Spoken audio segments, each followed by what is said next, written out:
Today is November 29th, 2020, and it was recently announced that the first doses of the COVID-19 vaccine will actually be available to certain people in just a few weeks from now.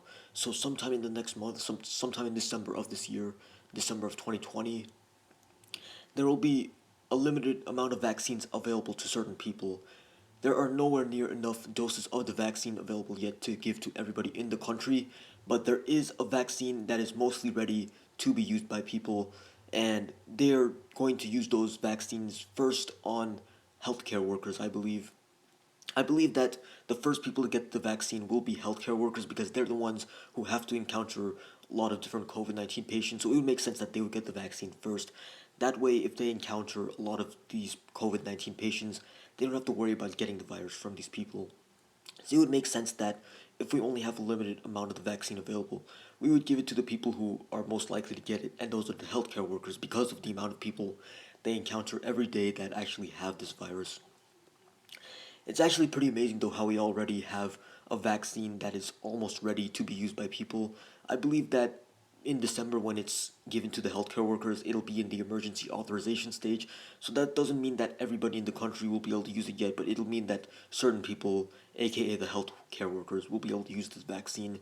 But in a few months from now, sometime next year in 2021, maybe somewhere between May of 2021 and July of 2021, somewhere in that time frame, probably late spring to early summer of 2021, the vaccine will actually be available to most Americans. It'll actually be available to your average American, and there will be enough doses of this vaccine for most Americans to have access to it.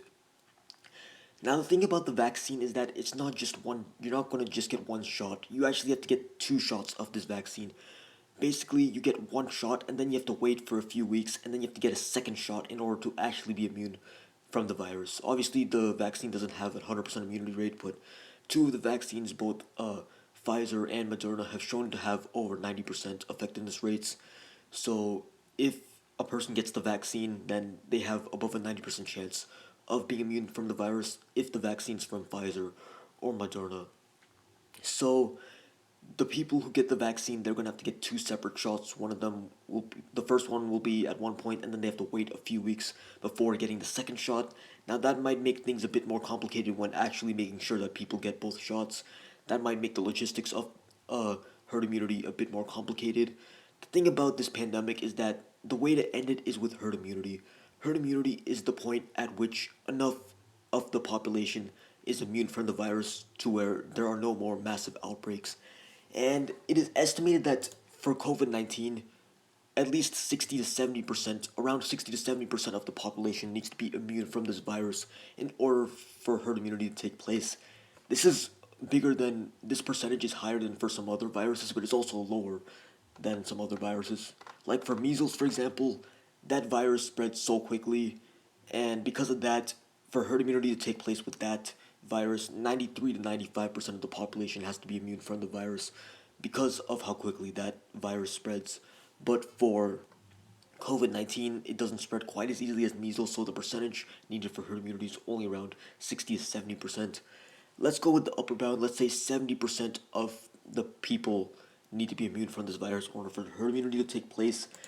If you do the math here, if you say that the vaccine has a 94% effectiveness rate, if you divide 70% by 0.94, that's 74.46, which means that around 75% of the population has to actually take the vaccine in order for herd immunity to take place. 75% of the population will take it. Out of those people, 94% will be immune if those effectiveness rates from the Pfizer trials and the Moderna trials actually hold up. Then if you give the vaccine to 75% of the people, 94% of that is around 70% of the population as a whole. That's the upper bound that's listed for herd immunity to take place for this virus. So if you give the vaccine to three-fourths of the country, then you should expect herd immunity to take place for this virus, and essentially the pandemic will come to an end in the United States. You won't have any more massive outbreaks. People will still get the virus from time to time. If the vaccine isn't 100% effective, you will still have some people getting the virus, but there won't be any more massive outbreaks like we have seen throughout this year.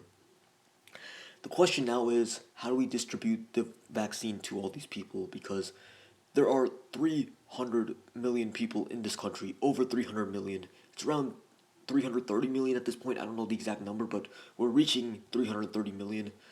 So there's a lot of people in this country, to say the least. And if there are over 300 million people in this country, at least 200 million of those people actually have to take the vaccine in order for herd immunity to take place. And the fact that this vaccine requires two separate shots separated by a period of a few weeks, that makes the logistics of distributing the vaccine and making sure people take it, that makes that whole process a lot more complicated because it's not just one shot, but you have to make sure that enough people take both of those shots and they wait for that week long, or it's not 1 week, it's several weeks long. They have to wait for that weeks long period before taking the second shot, and that whole process is going to be pretty complicated, which is why this pandemic won't end for several more months, even after the vaccine is available to the general population in the United States. I would expect that this pandemic will probably end around late 2021, maybe fall of 2021, October, November of next year.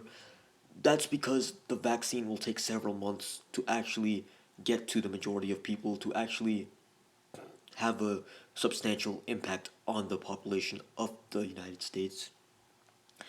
I'm expecting the vaccine to be available to your average American around May of next year, May, June, July of next year, somewhere in that time frame.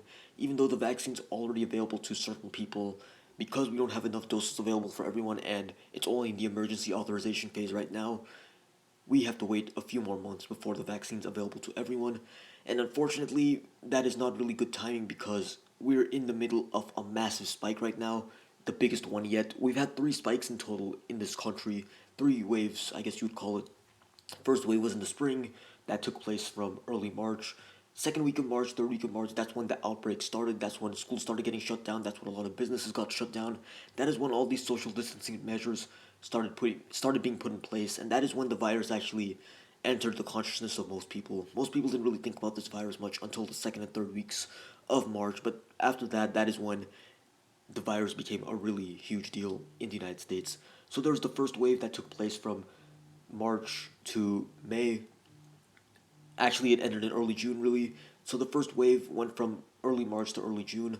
It was at its worst in late April, early May, and then it started getting better and better. And for a while, it looked like things were getting better, but then bam, middle of June, the second wave begins in the United States. The second spike in the middle of June, probably because a lot of the southern states started opening things up. You started seeing another spike in the United States, and the spike was mainly affecting the southern states. The southern states are the main reason why there was a massive spike in the second in the summer. That's the main reason why the second spike took place because these southern states in the summer opening things up, and it was at its worst in the middle of July. The second week of July around there is when the pandemic was at its worst in the summer. Then late July, early August, things started getting better again. Things started trailing off. It looked like we were done with the worst. August got a lot better, and then September was pretty good. But then October came along. Then bam, we got hit by even worse spike. The spike that took place that started in late September, early October, and got worse and worse. That was worse than the spike we got in both the spring and the summer. This fall spike, which we're still in the middle of, and we're at the absolute worst of it in terms of the daily case count and death count. I believe that we hit the peak of the spike around a week ago or maybe a few days ago when we hit 200,000 cases in a single day. Now it's unknown at this time whether or not that'll be the peak of this entire spike, of this entire wave. Hopefully there's not another peak that's even higher than 200,000 because 200,000 is already a lot of cases in just one day. That's a fifth of a million. That's actually a lot of people to get the virus in a single day. It could be even more than that. 200,000 is not the number of people who got the virus, it's just the number of people who tested positive for the virus on that specific day. So the actual amount of people who got the virus on that day could have been even higher, but it just could have been that they didn't actually get tested or they're asymptomatic, so they don't know they have the virus. So this third wave has been worse than both the first wave and the second wave, and we're still in the middle of it, and we're still dealing with the consequences of it, and a lot of leaders, a lot of governors, a lot of local leaders are implementing social distancing measures that they once had in the spring or in the summer, but ever since then loosened them up. But because things are getting so bad now, you see a lot of these political leaders implementing these social distancing measures once again. And hopefully these measures have an impact on the spike. Hopefully it makes it so that the spike isn't as bad, but looks like things have been really bad so far for the past month and a half. Ever since the middle of October, that is when things started getting worse again. Beginning of October, I actually made a video about the third wave that I thought was about to happen. And I made that video on October 2nd, I believe. And the reason why I made that video is because I looked at states such as North Dakota, South Dakota, Wisconsin. A lot of those states in the Midwest, in that area of the country, they were experiencing massive increases in the daily case count. But at the time, those increases were limited to those states. So I thought that this third wave of the pandemic would affect mainly the Midwest, similar to how the first wave affected the Northeast the worst and the second wave affected the southern states the worst. I thought the third wave would affect mainly the Midwestern states. And yes, Midwestern states have been affected very badly by this third spike.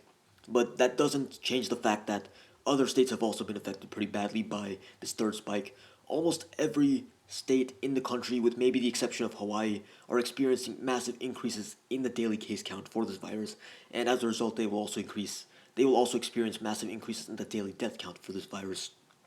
So, needless to say, things are getting pretty bad now, and it would be nice if the vaccine was available to your average American right now, because then we would be able to tackle this spike, this wave of the pandemic we're currently experiencing. But unfortunately, the vaccine won't be available for a few more months. I am really hoping that this is the last major spike of this pandemic that we have in this country. We've already had two spikes before this, but this spike is worse than both of those other spikes, and things are getting really bad.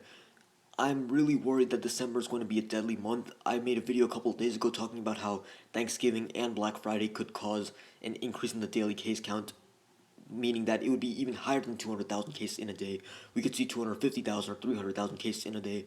I don't really know. I can't predict the future, but that is just my expectation. I hope I'm wrong about that, but we're just gonna have to see.